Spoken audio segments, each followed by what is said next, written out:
Hello, everybody, and welcome back to Live with Roger Hanson. Today, I am going to do another stream for my topic on conspiracies.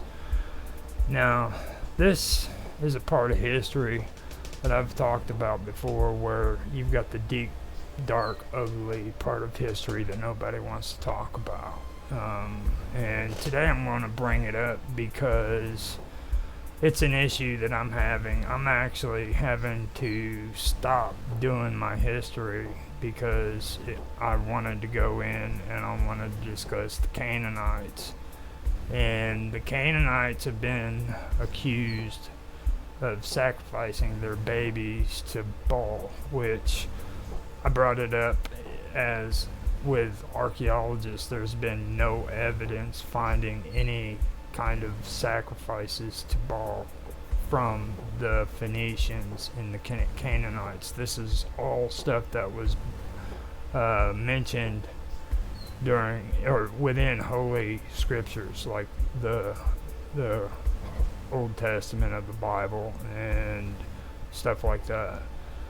Now, that caused an issue on my history channel, and I wanted to make it clear why this is happening. Now, see, when this all started out, what it was about was the Greeks were using this kind of hate against the Phoenicians. So they ended up saying that the Phoenicians sacrificed their babies. After that, the freaking Jewish people started saying that the Canaanites were sacrificing their babies to their gods. So you go from the Greeks to the Jewish people that are doing it. Now, lo and behold, later on, the Christians of all people start accusing the Jews of sacrificing their babies to their gods, or to the devil, actually. So you get this story, this propaganda that's been propagated for thousands of years, passed on from one generation to the other. And mind you, when I say Christians, I'm saying the early Catholic Church, okay?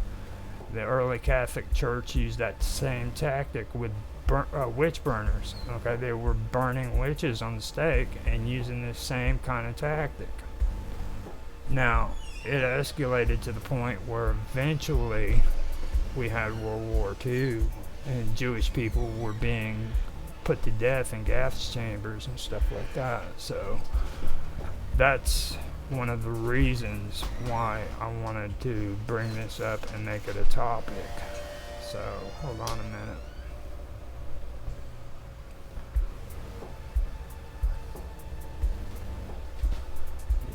So let me go ahead and get it started here and get things set up and ready to go.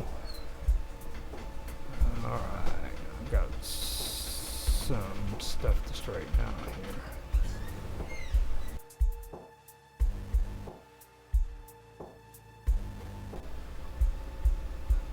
here. Alright, so let's see here. And like I said, if anybody has any problem with this, they can come on in and say they're two pieces. So this started out in the Middle Ages when it came to this anti-Semitic stuff. There's continuous hostility to Judaism from the late Roman period into the medieval times. During the Middle Ages in Europe, there was a full-scale persecution of Jews in many places with blood libels. Okay, blood libel or ritual murder libel is an anti-Semitic canard which falsely accused Jews of murdering Christians in order to use their blood in the performance of religious rituals, echoing very old myths of secret cultic practices in many prehistoric societies. And that's what I was talking about with the Canaanites, and that's what I was talking about with the Phoenicians. They passed it on to the next generation. Now all of a sudden the Catholic Church is persecuting the Jews the same way the Jews persecuted the Canaanites and the Greeks persecuted the Phoenicians. Forced conversions and killings. In the 12th century, there were Christians who believed that some, or possibly all, of the Jews possessed magical powers and had gained these powers from making a pact with the devil. Judensa, or however it's spelled. Let me get back on this so that I'll just read the little bit. Judensa is a folk art image of Jews in obscene contact with a large sow, which in Judaism is an unclean animal that appeared during the 13th century in Germany and one other European countries. Okay, its popularity lasted for over 600 years. Now, although the Catholicized Visigoth kingdom in Spain issued a series of anti-Jewish edicts already in the 7th century, persecution of Jews in Europe reached a climax during the Crusades. Anti-Jewish rhetoric such as the Goat of Love. Ecbart was a Benedictine abbot of Sconiu, a writer and a brother of the mystic Elizabeth of Shonu, whose wife he recorded. The Goat of Love. Anti-Jewish rhetoric such as the Goat of Love began to appear and affect public consciousness. At the time of the First Crusade in 1096, a German crusade destroyed flourishing Jewish communities in the Rhine and Danube. In the Second Crusade in 1147, the Jews in France were the victims of frequent killings and atrocities. Following the coronation of Richard the Lionheart in 1189, Jews were attacked in London when King Richard left to join the Third Crusade in 1190. Anti-Jewish riots broke out again in York and throughout Europe, or England, in the first large-scale persecution in Germany after the First Crusade. 100,000 Jews were killed by Rottenfleisch Knights and Rindfleisch or Rindfleisch movement was a series of massacres against Jews in 1298. The event, in later terminology a pogrom, was the first large-scale persecution in Germany since the First Crusade, and that was in 1928. The Jews were also subject to attacks during the Shepherd's Crusade of 1251, and the Shepherd Crusade of 1251 was a popular crusade in northern France aimed at rescuing King Louis IV during the Seventh Crusade, and that was in 1320. In the 1330s, Jews were assaulted by the Armleiter. The Armleiter persecutions were a series of massacres against Jews in Franconia and Alesk in 1936 and 1336 to 1339, led by Arnold von Essenheim. Arnold III von Essenheim also blessed Arnold und König Armleiter circa 1298 to 1336, was a medieval German highwayman, bandit, and renegade knight of the Usenheim family of the village Usenheim of the same name. He was the leader of the Armleiter massacre against Jewish. And this started in 1336 in Franconia and subsequently by John Zimberlin during 1838 to 1839 in Alsace, who attacked more than 100 Jewish communities. Following these crusades, Jews were subject to expulsion, including in 1290 the banishing of all English Jews in 1396. 100,000 Jews were expelled from France in 1421. Thousands were expelled from Austria. Many of those expelled fled to Poland. In the Black Death, plague swept across Europe in the mid-14th century, annihilating more than half of the population. Jews often became the scapegoats. Rumors spread that they had caused this epidemic by deliberately poisoning wells, an accusation that appeared in the 1321 leper scare. In 1321, lepers' plot was an alleged conspiracy of French lepers to spread their disease by contaminating water supplies, including well water, with their powders and poisons. According to the American historian Salman Grezell, leopards were the most abused group of people during the Middle Ages. Hundreds of Jewish communities were destroyed by the ensuing hatred and violence. Pope Clement VI tried to protect Jews by a papal bull dated July 6, 1348, and by an additional bull soon after. But several months later, 900 Jews were burnt alive in Strasbourg, where the plague had not yet affected the city. The Jews of Prague were attacked on Easter of 1389. The massacre of 1391 marked a decline in the golden age of Spanish Jewry. Now, we have the relationship between the Muslims and the Jews in the Islamic world. Now, this is what's weird about all that is from the 9th century onward, the medieval Islamic world imposed dhimmi status on Christian and Jew minorities. Nevertheless, Jews were granted more freedom to practice their religion in the Muslim world than they were in Christian Europe.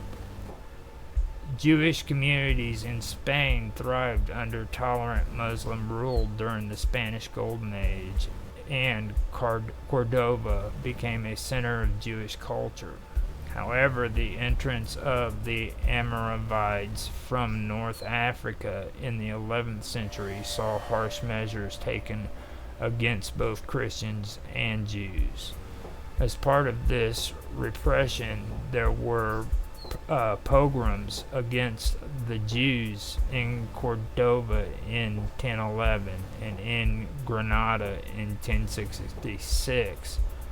The Almohads, who by 1147 had taken control of the Almoravids, Maghribi, and Andalusian territories, took a less tolerant view still and treated the dhimmis harshly.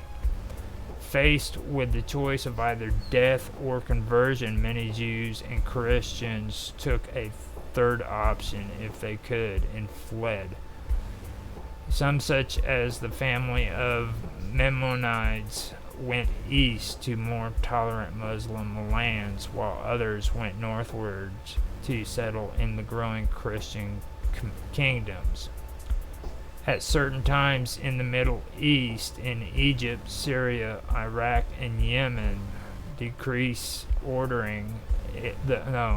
at certain times in the Middle Ages, in Egypt, Syria, Iraq, and Yemen, decrees ordering the destruction of synagogues were enacted. Jews were forced to convert to Islam or face death in part of Yemen and Morocco and Baghdad. 6,000 Jews were killed by the Muslim mob during the 1033 Fez massacre. There were further massacres in Fez in 1276 and 1465, and in Marrakesh in 1146 and 1232. Now, right there is what I wanted to discuss about that, and I also want to talk about these blood libels more in detail, because that is the thing that was the worst part about it. Is like these people today believe that this stuff is true, and the truth of it is it was headed up by freaking Catholic religious orders who created it as propaganda to justify them going out and murdering people, okay? And that's how it started. This is not actual true. There's nothing true to about these stories, okay? The only truth about it is these stories were used to murder people, and that's it. On many occasions, Jews were accused of drinking the blood of Christian children in mockery of the Christian Eucharist. According to the authors of these so-called blood libels, the procedure for the alleged sacrifice was something like this. A child who had not yet reached puberty was kidnapped and taken to a hidden place. The child would be tortured by Jews, and a crowd would gather at the place of execution, in some accounts the synagogue itself, and engage in a mock tribunal to try the child. The child would be presented to the tribunal naked and tied, and eventually be condemned to death. In the end, the child would be crowned with thorns and tied or nailed to a wooden cross. The cross would be raised, and the blood dripping from the child's wounds would be caught in bowls or glasses and then drunk. Finally, the child would be killed with a thrust through the heart from a spear, sword, or dagger. Its dead body would be removed from the cross and concealed or disposed of, but in some instances, rituals of black magic would be performed on it. This method, with some variation, can be found in all the alleged Christian descriptions of ritual murder by Jews. The story of William of Norwich from 1144 is often called as the first known accusation of ritual murder against Jews. The Jews of Norwich, England, were accused of murder after a Christian boy, William, was found dead. It was claimed that the Jews had tortured and crucified him. The legend of William of Norwich became a cult, and the child acquired the status of holy martyr, little Saint Hugh of Lincoln, and that was in 1255, and that was done by the Catholic Church. Now, in the 13th century, reputedly had his belt cut open and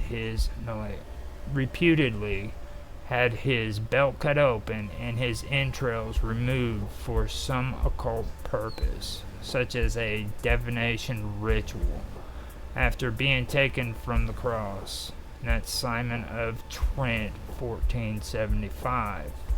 In the 15th century, was held over a large bowl so that all of his blood could be collected. It was alleged. What they're trying to do there is describe to you how this story had changed over the time period. So it went from one type of ritual sacrifice to 3 different ones, I believe, right there. Okay, and that's what this is about.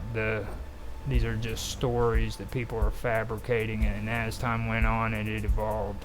All right.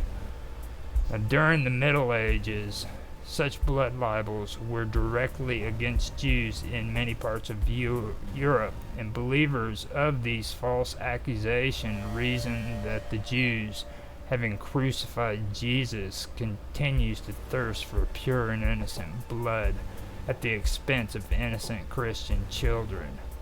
Jews were also sometimes falsely accused of desecrating consecrated hosts in a reenactment of the crucifixion.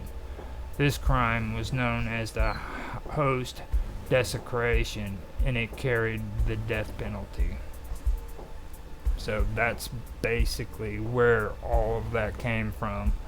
And I want you to keep in mind that this right here, the victim of this child who was the victim was actually even made into a holy martyr, little Saint Hugh of Lincoln, you know. And who does that? It's the Catholic Church, you know. And you can read about the witch hunts, and you can find the same kind of text that was written that was used as propaganda against witches during the witch hunts. That is the thing that really gets me. So I get fired up about this stuff. This is something that I really didn't want to even try to mention, but I'm tired of hearing it. I know that there's people out there who believe this stuff, and all I'm saying is it's garbage. And if you got a problem with me about saying that, then that's on you. But get over it. Okay. Now, I'm going to tell you about the rat line. This is the rat line. This is where we get into the Nazis, and this pertains to the last days of the Reich, whenever the Allies were moving in on Hitler and all the cities were destroyed, and what remained of the Nazi officers were looking for a way out, a way to escape. Now, the rat lines were systems of escape routes for German Nazis and other fascists fleeing Europe from 1945 onward. In the aftermath of World War II, these escape routes mainly led towards havens in Latin America, particularly in Argentina, though also in Paraguay, Colombia, Brazil, Uruguay, Mexico, Chile, Peru, Guatemala, Ecuador, and Bolivia, as well as the United States, Canada, Australia, Spain, and Switzerland. There were 2 primary routes. The first went from Germany to Spain, then Argentina. The second from Germany to Rome, then Genoa, then South America. The 2 routes developed independently but eventually came together. The rat lines were supported by clergy of the Catholic Church. Starting in 1947, some U.S. intelligence officers utilized existing rat lines to move certain Nazi strategists and scientists, while reputable scholars unanimously consider Nazi leader Adolf Hitler to have committed suicide in Berlin on 30 April 1945. Various conspiracy theories claim that he survived the war and fled to Argentina. Now, the Vatican rat lines, the Spanish Foundation.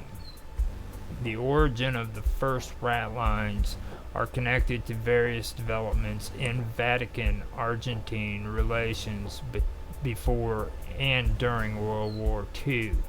As early as 1942, Roman Cardinal Luigi Maglione, evidently at the behest of Pope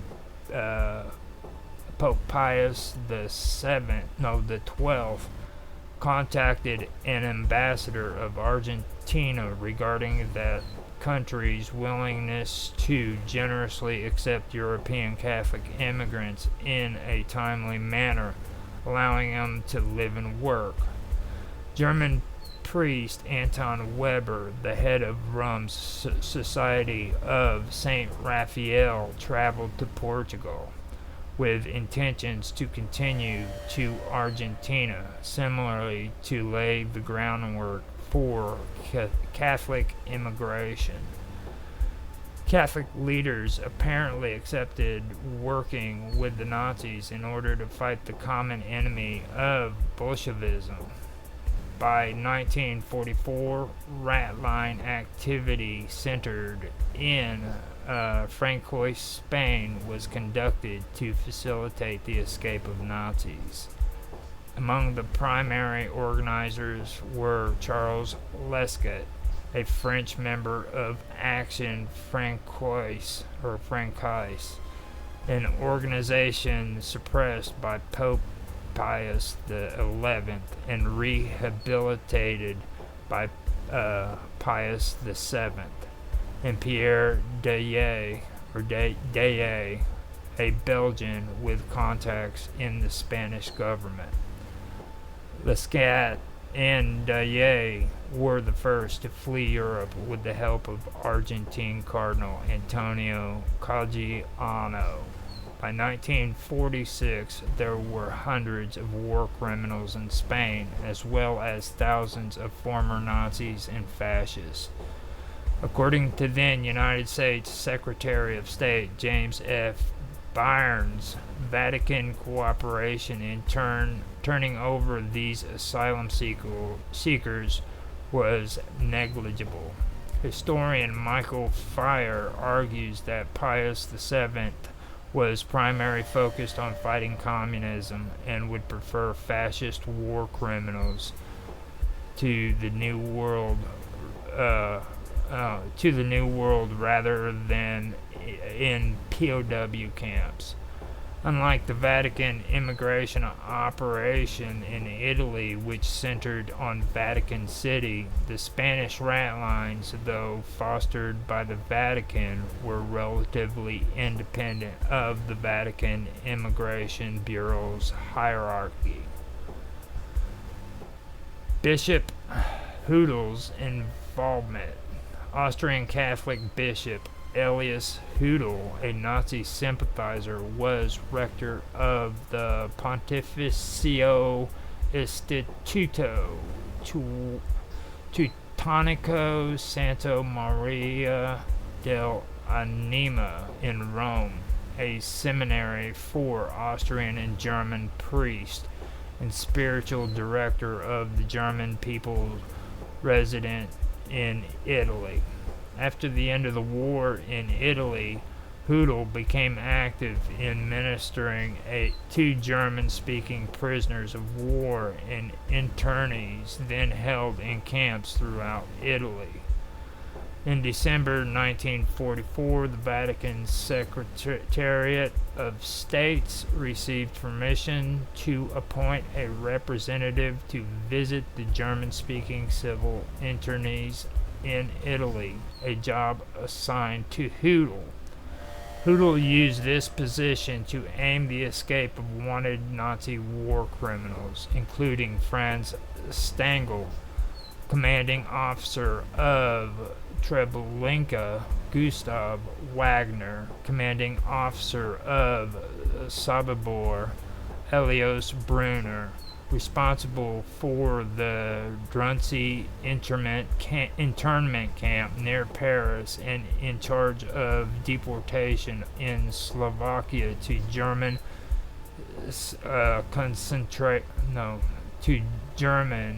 concentration camps.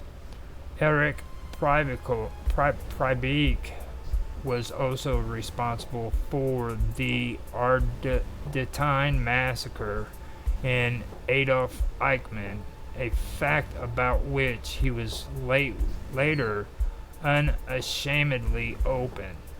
Some of these wanted men were being held in internment camps, generally lacking identity papers. They'd be enrolled in camp registers under false names.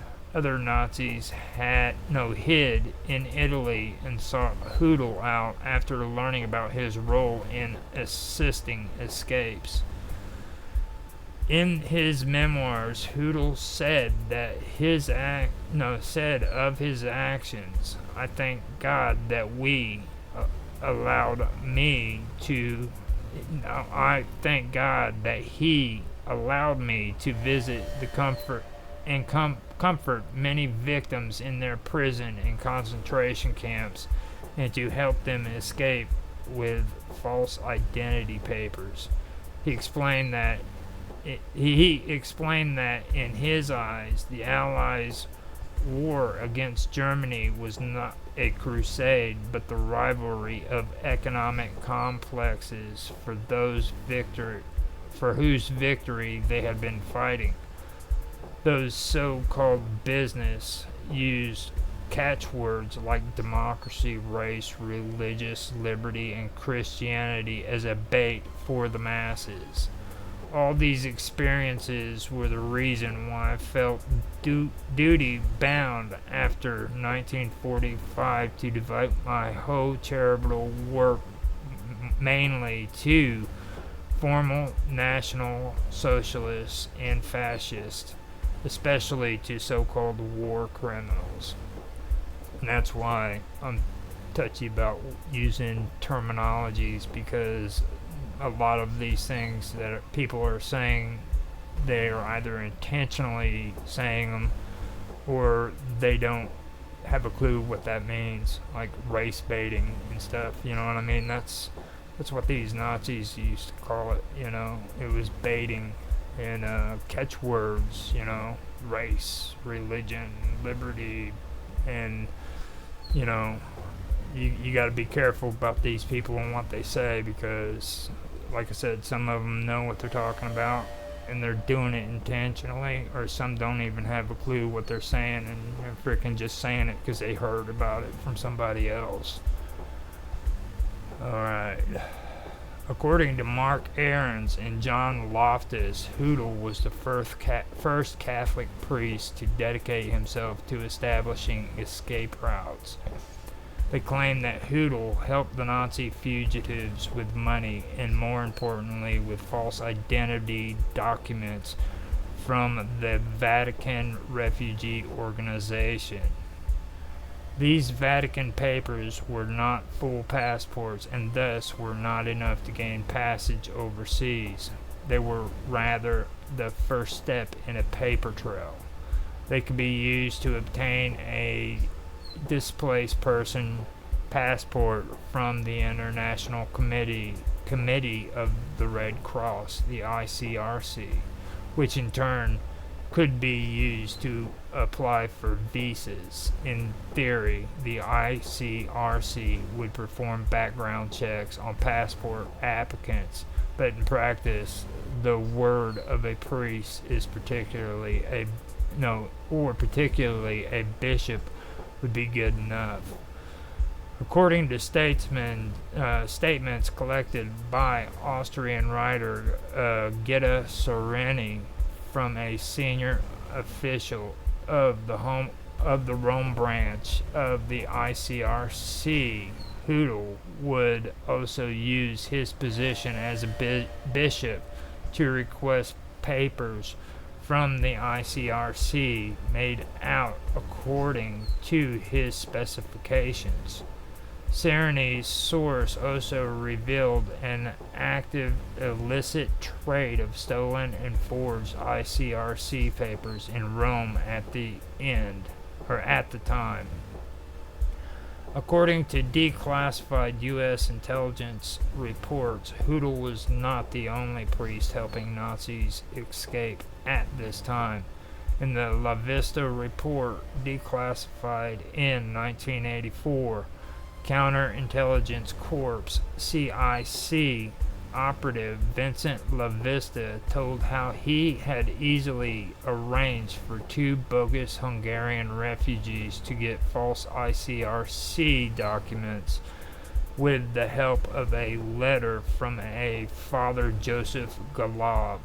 Galav, who ran a Vatican-sponsored charity for Hungarian refugees, asked no questions and wrote a letter to his personal contact in the International Red Cross, who then issued the passports. According to Aaron and Loftus, Hoodel's private operation was small-scale compared to what came later.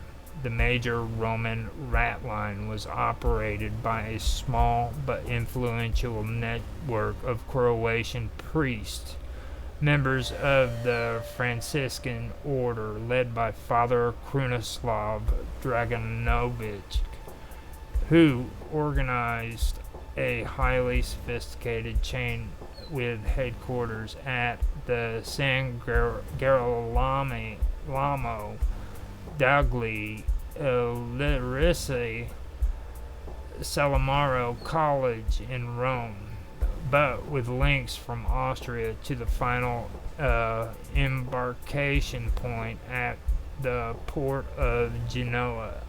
The rat line initially focused on aiding members of the Croatian Ostas, including its leader, or Pavlovnik Ante Pavlik.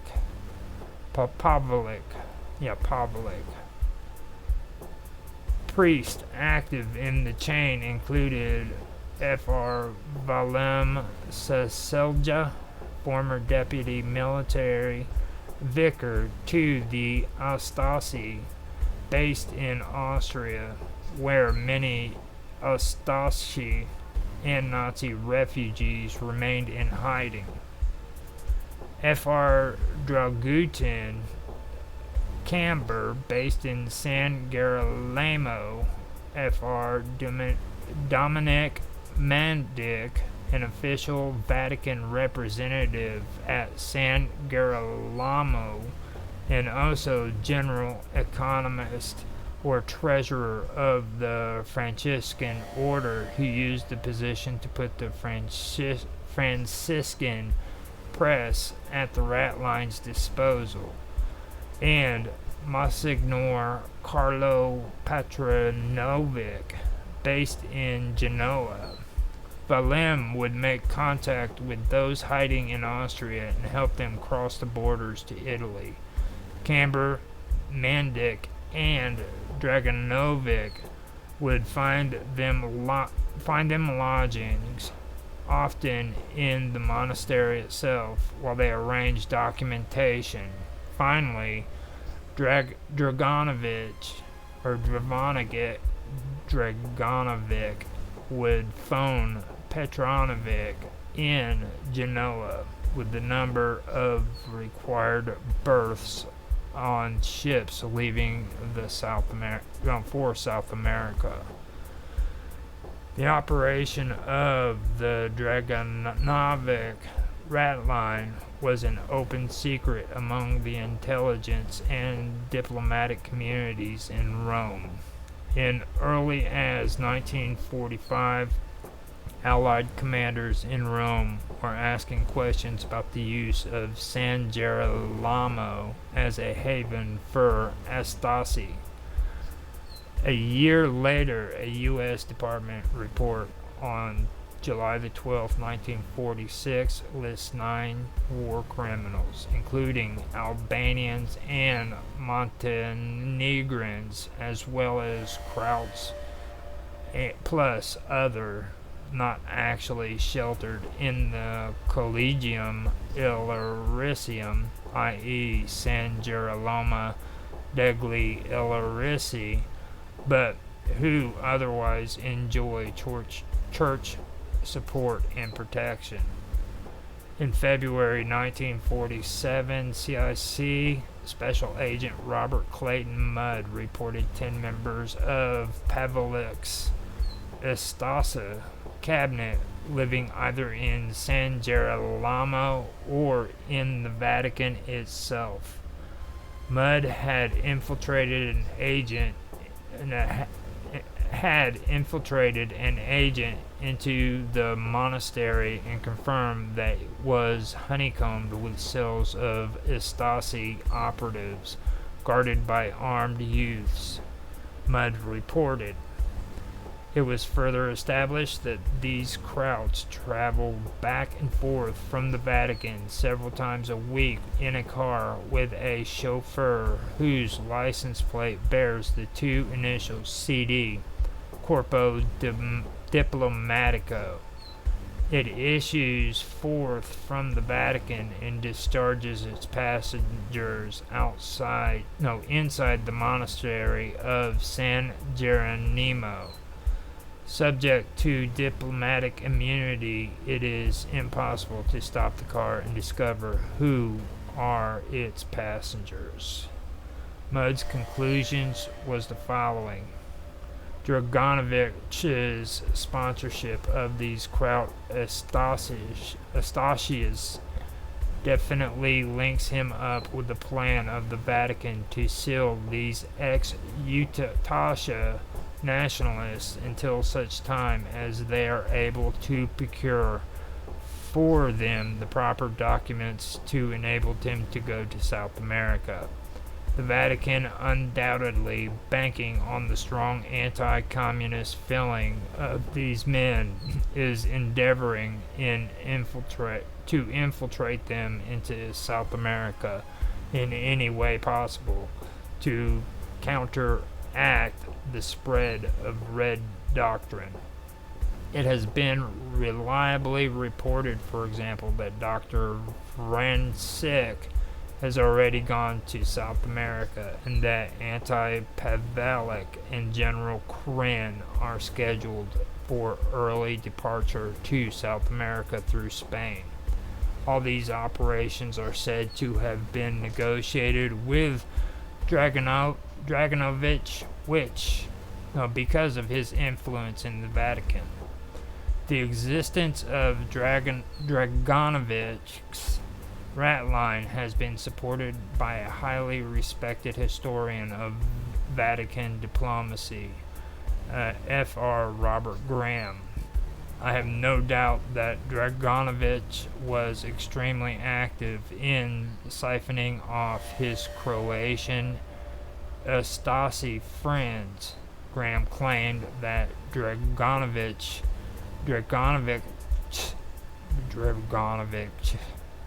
rat lines was approved by the Vatican. Just because he's a priest doesn't mean he represents the Vatican. It was his own operation. At the same time, there were 4 occasions in which the Vatican did intervene on behalf of interned Stasi prisoners. The Secretariat of State asked the UK and US government to release Croatian POWs from British international camps in Italy. Now, they're throwing this thing up about communism and how the Catholic Church was so stout and against the Catholic Church or the communism, and that's why they supported it. And personally, I think that's a load of shit. The Catholic Church was actively attacking the Jewish community way before World War II. They were doing it all through the Middle Ages. Okay, so it's no doubt in my mind that they not only supported the Nazi movement, but they were a big part in it. All right, so I'm sorry, but I have to disagree there on that. I don't think it had anything to do with communism. Now, the U.S. intelligence involvement. If at first U.S. intelligence officers had been mere observers of the Draganovic rat line, this changed in the summer of 1947. A now declassified U.S. Army intelligence report from 1950 sets out in detail the history of the people smuggling operation in the 3 years to follow. According to the report, from the point of U.S. forces themselves had begun to use Dragonovic's established network to evacuate its own visitors, as the report put it. These were visitors who had been in the custody of the 430th CIC and completely processed in accordance to the current directives and requirements, and whose continued residence in Austria constituted a security threat as well as a source of possible embarrassment to the commanding general of USFA. Since the Soviet command had become aware of their presence in U.S. zone of Austria, and in some instances had requested the return of these persons to Soviet custody. These were suspected war criminals from areas occupied by the Red Army, which the U.S. was obliged to hand over for trial to the Soviets. The U.S. reputedly was reluctant to do so, partly due to a belief that fair trials could hardly be expected in the USSR, and also their desire to make use of Nazi scientists and other resources. Now, this is Operation Paperclip they're starting to refer to, and that is a real deal. So that did happen. It's documented, so there's no conspiracy there. Just so I can put that out there and let people know, this is the dirty stuff that the United States was involved in when it comes to all this stuff too. The United States intelligence used these methods to get important Nazi scientists and military strategists to their own centers of military research in the U.S. Many Nazi scientists were employed by the U.S., retrieved in Operation Paperclip. Alright, so how much time did I put into that? Okay, I've got a minute and a half, and that will make it to an hour's worth of stream, I believe. The recording is 48 minutes. I am basically going to end it here because this disgusts me. It turns my stomach. Every time I hear people talking this kind of garbage, it turns my stomach. I've been nice about it, and I kept my mouth shut. Alright, but it's garbage. Now, I am okay with listening to stuff. Don't get me wrong, I have no problem with it. But when I make streams about history, I don't want to hear about baby killing Jews. And I don't want to hear about the frickin' island of Atlantis. I don't want to hear about any of that, okay? That is it. This is why I set up this freaking stream, is so that I can focus on this stuff on this stream for this topic today, just like I have strangeness. That's when we discuss strange things. This is when we discuss freaking conspiracy. I discuss history when it's history. And until I feel safe to where I can actually discuss history as it was, not the way these people want it to be sounding, then I will no longer be doing that. I've got 2 more freaking streams of it, and it's coming to an end. Okay? And I've had my fill of this. This is the reason why I stopped doing this stuff, is because of crazy garbage like this. It just gets to you, and you start seeing the darker way of life. I'd love to be spiritual and say, oh, I love everybody, and the world's a great place, but it's not. It never was. Okay, there's been evil people who've been doing evil things, which has freaking led to what we've had going on in the last 100 years. people are freaking dying because of this garbage right here. Okay, and it's been happening since the beginning of time.